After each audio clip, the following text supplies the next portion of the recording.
আমার নেতা কর্মীদের রক্তের উপর দিয়ে আজকের এই বিজয় কোন স্বাভাবিক বিজয় নয়।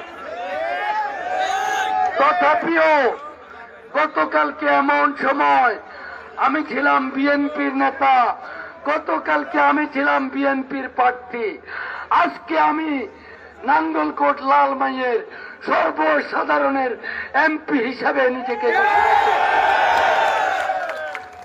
নাঙ্গলকোটে এমপি যদি একাধিক থাকতো তাইলে আমি বিএনপির এমপি হতাম।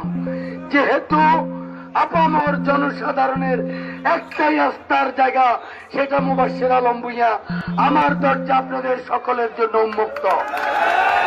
কিন্তু তার মানে গতকালকে 12টা থেকে 7টা পর্যন্ত আমার নেতা কর্মীদের রক্ত যারা জড়িয়েছে তাদেরকে ইতিহাস ক্ষমা করবে না।